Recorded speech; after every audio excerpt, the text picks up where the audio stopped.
Hi, I'm Brian. Hi, I'm Merisa. And this is Human Coupling, the show about what it means to be human and being a couple. So whether you're married, divorced, dating, or don't know where you land, we're here to help. Hey everyone, it's Merisa, and welcome to another episode of Human Coupling Podcast. Hey Brian. Hey there, Marissa. How you doing? How's everybody out there in podcast land tonight? I hope they're as wonderful as that bright red blood moon that we had the other day, right? That was awesome, wasn't it? That was the most beautiful sight that I've ever seen in Denver, because you know what, folks? We had that wonderful mile-high view. And as some of you know, it's just so much greater to be up in the mountains because you get to see all the wonderful phenomenons that the earth has to offer, right, Brian? There are some points of clarity that I don't think you would have in some lower areas. I don't think so. I thought it was the most beautiful thing we saw this week, don't you? Oh, yeah, definitely great. And it was around my birthday, which was awesome, too. Yeah, he's now an older gentleman, folks. I know, and right? He's relishing in the older gentlemanness. Look at him, look at him. Happy birthday to me. Whatever, shut your face. Okay, folks, let's stop digressing. Tonight, our topic is the balancing act. How to keep old friends while juggling new lovers. Right, Brian? Ooh, sounds like fun. Yeah, it sounds like fun, but now you're going to have to, rattle your brain and think back those 12 years of what happened when we first met each other. How did that go for you, your friends, your family, your confidants, all those people that you loved? Really? Yeah, of course. This is what we're talking about. You have to be open. Yes, I know. All right, so open up. I'm sorry. All right. Let's see. What was it like? Well, it's always difficult when you start a new relationship, right? 'Cause yes. You have all your old relationships, i.e. your friends, your family, your acquaintances, your boys, your girls, however you want to look at it. And then you have this new exciting person who you want to know all about. Oh, yeah. And then you don't want to be that asshat that says, well, gee, I found a new boyfriend or a new girlfriend and said, fuck all you people. I'm just having fun with this person because we're going to be together forever. Because every relationship worked out. That's why you're married 150 times, right? Exactly. See, that's the point right. I'm trying to make, Well, of course, but you got to remember when you're just it's just a fresh relationship, man. It's like walking and smelling that ocean breeze. It's so beautiful. It's so good, and it's the beginning, and you're like, this feels so good against my skin. You just want to touch it. I think the hardest part is when you're starting a new relationship, right? Uh-huh. It's like you're almost on drugs. I think you are on drugs because every you're high single on that time. Thing, man. You're so stupid when you're in a new relationship. It's like, I've watched my door close 100 times, but it's so much more beautiful when I watch it with you. Oh my God. Talk about selective memory, right? Is that what it is? It's like that TV show that came on a few years back. It's like, oh, isn't this beautiful? Not as beautiful as you. Oh, Jesus Christ. Yeah. Anyway, if you could stop the references to those really terrible movies, you can just get back to the topic. Yeah, exactly. Which is the balancing act. Now, I think sometimes we get lost in love, and that's good because that means you're interested, right? I mean, I think it's important when you're first starting to definitely get lost. You get lost because you're interested, but you gotta remember that if that relationship doesn't work out, you still have your family members and your friends, but if you burnt those bridges while you were trying to build that relationship, you're kind of screwed, right? So exactly. How do you make sure that you don't stupidly, and I'm going to say stupidly because while you're in love, your brain probably looks like eggs scrambled because you're doing dumb stuff every minute, right? This is your brain. This is your brain on love. There you go. It's your brain on getting some is what it is. Let's call it what it is. This is your brain on getting some new strange. Oh, yeah. Oh, yeah, definitely. Look how exciting it is. It's exciting, right? And then there's different types of juggling acts, I think. You have to worry about your family, their family, your friends, and their friends, which is what we were talking about. But you also have to worry about, Marissa, that we haven't talked about? What's that? That one jealous asshole friend that you have. Oh, like... The one who is bitter as bitter can be. Yes, the one that gives you the advice when it's time because they know you're ready to ask it at some point. Do you think he really likes me? Do you think he really all men are likes the me? same. None of them really like you. They only want one thing. Well, sometimes they want one thing, but if they're genuinely interested, right? Because you gotta... I'm just trying to be that girlfriend. I'm not very good at it. I'm a dude. Okay. I'm sorry. I forgot. I keep forgetting because he's so sensitive, folks. he's a ball of mush sometimes. Oh, That's why I love him. you, He's a I ball of think. friggin' mush. It's really ridiculous. But you know what I'm saying, right? No, There's no, I that know one what you're person- saying. Eventually, yes, you're in the relationship. It's moving along swiftly, and you're working it out, and you're spending your time, and you're getting all nasty, whatever. But there's a hiccup. A hiccup happens when maybe you missed a phone call, or someone misread a text, which always happens, or an email. Who knows? Or maybe you ignored them for too long in their, whatever the Or in stupid my case, thing you is. have the one friend who is a true friend, but that friend likes to stalk you constantly. Oh my god, that's funny. But anyway, yes, Yeah. yes. Or the person who just interrupt the relationship and annoys the new partner, and they don't understand that this person is not crazy. It's just the way they are. Exactly, right? because And the fool you've over been there doesn't single know for- how to explain them to you. See, that's the problem. We don't open up and explain better. it's true, because, what if the person you're with has been single for some time now? Yeah. And so their friends have this unfiltered access to them. Exactly. And then now that person is in a relationship. And so the dynamics have to change, but those individuals who are friends with your significant other have no idea how to deal with that. Well, see, there goes the communication component of the relationship. You need to tell me that your friend is batshit crazy and he's gonna come around unexpected, and don't let me just see that motherfucker walking into the room. Okay, you need to explain this. Like on our first date? There you go. You need to explain that. Hey, girlfriend, I got this crazy whacked out friend, and he might show up tonight. So now don't freak the hell out and leave. So just calm down. Just calm down. It'll be over soon. Just smile and wave, and I'm sure he'll go away once I explain what's going on. See? How easy was that, folks? That was easy to explain, but I guess sometimes you forget because you're too busy looking at her boobs, or trying to. It's true. Yeah. And then there's those relationships where the other person that you get involved with Yes. all of a sudden becomes really, really jealous. And if you have friends that are of the opposite sex, forget about it. When I was younger, long before I met Marissa, I was in a few relationships, and I had one of those relationships where the girl was like, "Oh, who's this person? She's a problem. You can't hang out with her anymore. You can't talk to her anymore." Now, me being me, although Marissa talks about me being sensitive, I was like, fuck that. I've known this person my entire life. I know you for 6 months. I'm not getting rid of this person out of my life. But there are people that would just say, "Oh, well, this Yeah. is my new life now." Well, whatever. Well, just to clarify, that wasn't me, because No, not at all, folks. I am not jealous like that. Okay, I don't have the time. No, who has that kind of time? I don't What have that person kind has of. that kind of time? You gotta to be jealous of someone in a relationship. You have to invest time in the crazy. Is that the best way to put it? You have to invest in time. your Oh, you crazy. have to invest time in that crazy. Yes, And you have to just unfortunately- develop the crazy. Unfortunately, now you can tell me from a girl's point of view, but from a guy's point of view, Yeah, let's call me girly. All right, let's do this. No, but listen, for some reason, we All are right. attracted to that crazy. We are attracted to that crazy. Because crazy is not that fun standing up, but horizontally, crazy makes sense. Let's put it that way. Yeah, I agree with you. So I want to know, Yeah. do women have that same attraction to the crazy? Because I Of don't know course the we do. answer. You see how many people be trying to fix somebody? Like, I don't even I understand can it. fix him. How many times have you heard a friend of yours that you love this you're just like, I love this girl, but she needs to.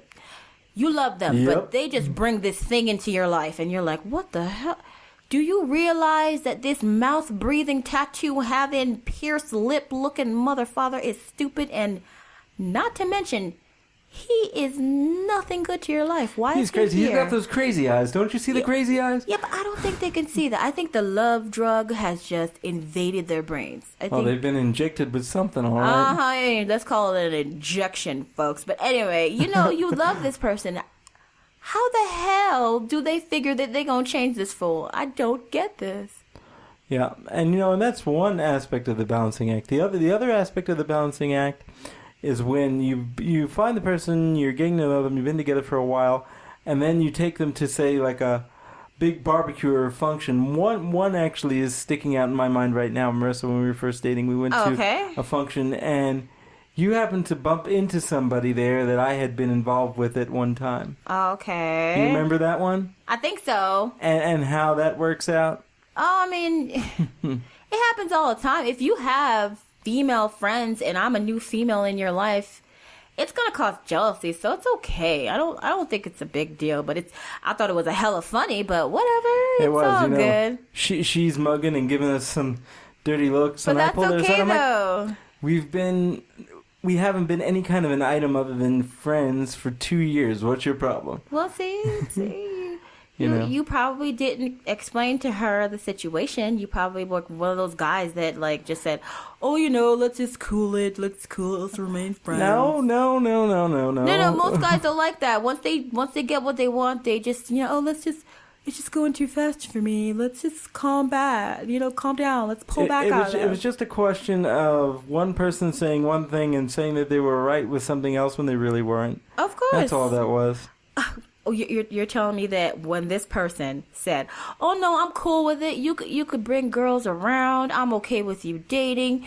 I have no feelings for you." You freaking believed that? No, she didn't say any of that stuff. I honestly didn't care. Oh, okay. So you didn't care. You didn't have a conversation. You just didn't give a crap. It wasn't that important. No. You got to understand. I don't know. You got to explain it. It was 2 years prior. So, I mean, the Okay. moratorium on things end after a while. Not really, because as a woman, I know sometimes I carry feelings around. Even if they're unsaid, they're still being carried.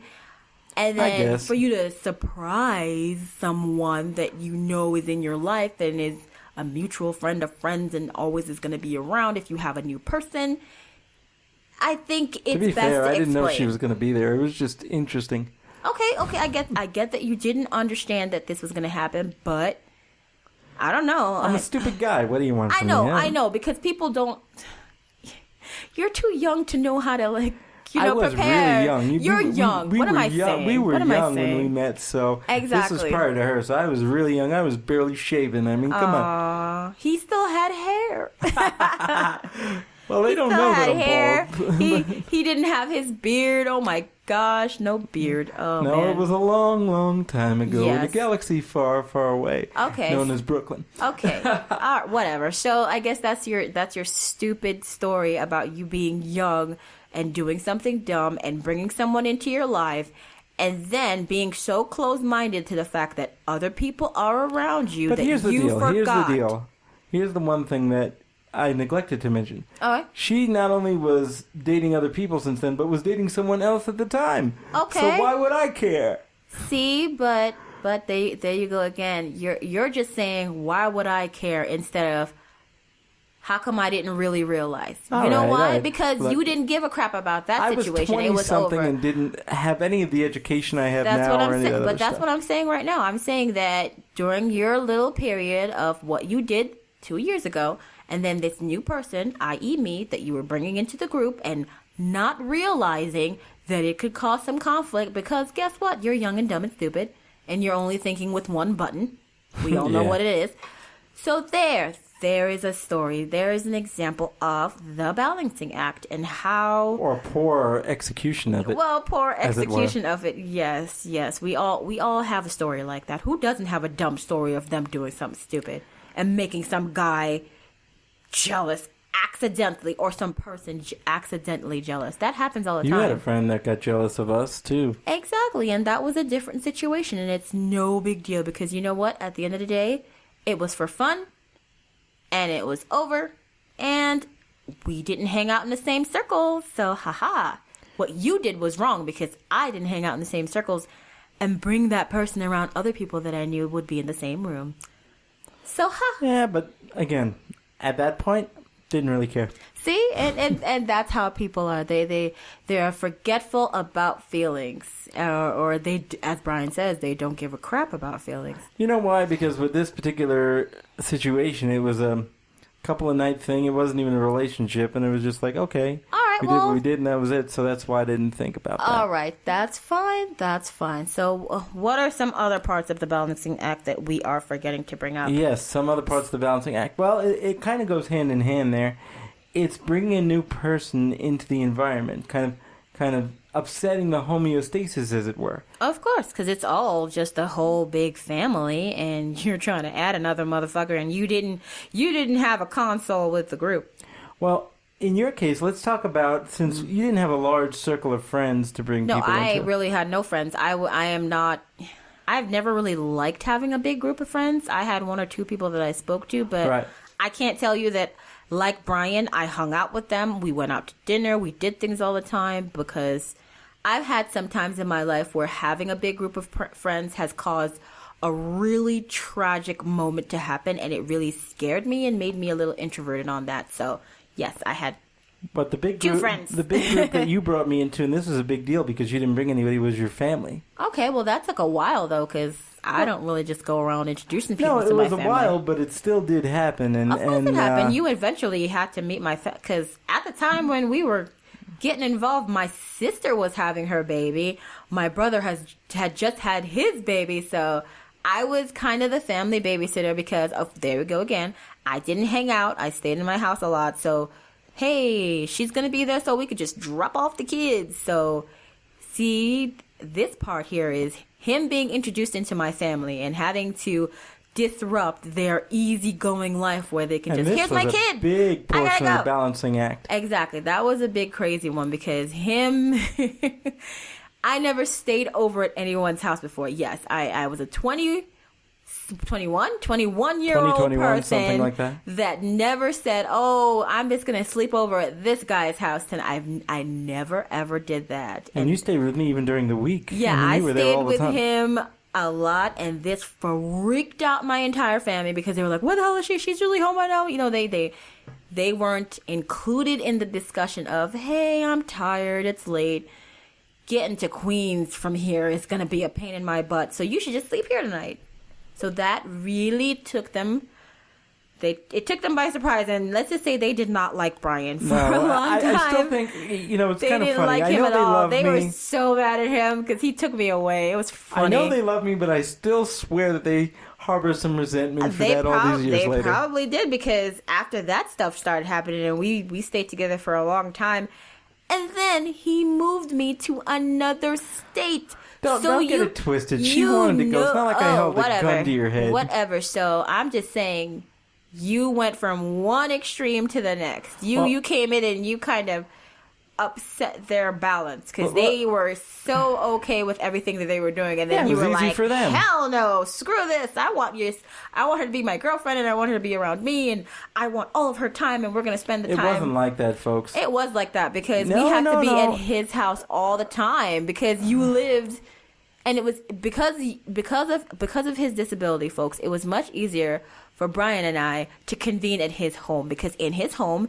he was able to get every single thing done. He was able to have all the conveniences, and it doesn't matter where I am. I can go and assimilate to anything. Him, however, he could not, and he lived with his parents at the time, and I lived with my moms at the time. So yes, we were mostly at your house with your family. We were. Remember? We were. No, but that's not what I mean. The thing that drove me nuts, and when I started to say something was, one of the reasons why I wanted to be with you beyond just the ease of it, and anybody who grew up in New York would know this, is you didn't have children.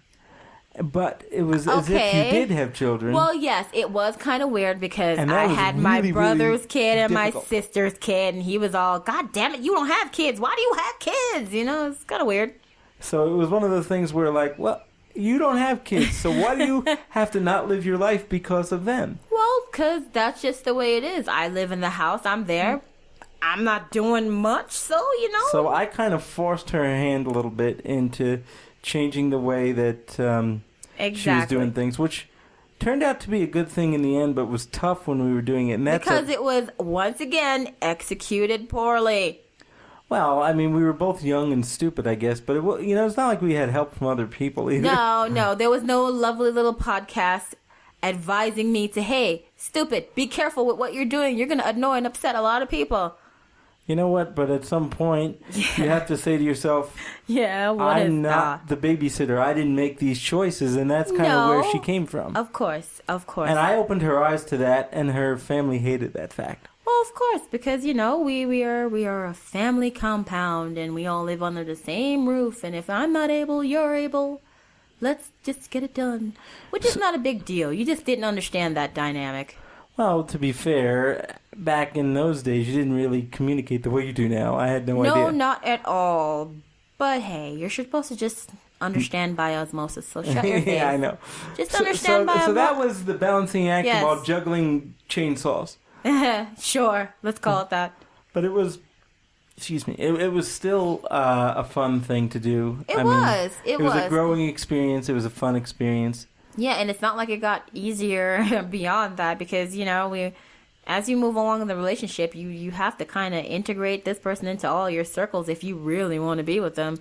So as we come toward the home stretch here in our episode... The home stretch. I have to say, when we're talking about relationships and the balancing act... Yes. There's a couple of key things that you have to be aware of. And that would be? One is the feelings of both individuals involved. Make sure you're both on the same page. I would think that's very important. Maybe one person doesn't want to be thrown into the middle of a family with 40 cousins and 20 friends and 60 neighbors and they have to be there all the time. Maybe that's not their thing. No, maybe they're a quiet little introvert and now you're freaking them the hell out. Or maybe they are the type of person that just wants you for themselves and doesn't want you to be with somebody else. And you have to decide, is that something that I want or do I want something more in my life? So this starts the point of communication, folks. Yeah, you must communicate. Good luck with that. Oh, it's not easy. No one's saying it's easy. I'm just making fun of you because you make it sound so easy. Oh, hell no. Because communication is the hardest part of the relationship. If you think it's easy, refer to the last 20 minutes of this episode. It's obviously not. Exactly. Those were two very extreme examples, but they did happen. They're true to life. And hey, you never know. You could be experiencing something like that right now. So, what is your final thoughts, as it were, on this idea? The idea of the balancing act, Merisa. I would say I know being selfish with new love is fun because you're in the honeymoon period, but yes, remember that if this relationship doesn't work out, your friends are going to be the only one, and your friends and family are the ones that are going to be there for you after this person kind of fades away. So be very, very careful. And also, to add to that, if this person doesn't fade away, keep in mind that your friends and your family are going to have to be part of your relationship with this person. There's going to be another dimension onto it. So there needs to be clear communication and understanding on all fronts. Of course. Because if there's not, either knowingly or unknowingly, those friends and family that you're trying to balance with could be the undoing of your relationship. Yes. And don't take too many people's advice to heart because... I don't know. You kind of have to make up your own mind because it's your relationship. So take those things with a grain of salt. Don't listen wholeheartedly. They say the road to hell is paved with good intentions. Yeah. Well, the road to relationship is also paved with good intentions. And bad advice. Remember and that bad one. advice. So, it's funny because this is sort of an advice show or pseudo-advice show. Pseudo-advice show, yeah. But we talk in generalities because at the end of the day, every single relationship is different. Exactly. If there were clones of us, they may have done something different. Of course they would. No one can be as fabulous as me. So at the end of the day, I say, slow down, take a breath, examine your priorities, and move forward carefully or you'll fall off the tightrope. That's right. And with that in mind... that's all I have to say on the subject. So, bye-bye now. Hey out there in podcast land, it's Brian from The Couple. Do you want more of the laughter, love, and hijinks that is the Human Coupling Podcast? If so, like us on Facebook, friend us on Facebook, subscribe to our YouTube channel, follow us on Twitter, follow us on SoundCloud, follow us on Google+. Would you like to let us know how we're doing or let us know how you're doing? Or do you have an idea for a show topic? If so, send us an email at humancoupling@gmail.com. Hope to hear from you soon. Bye-bye now.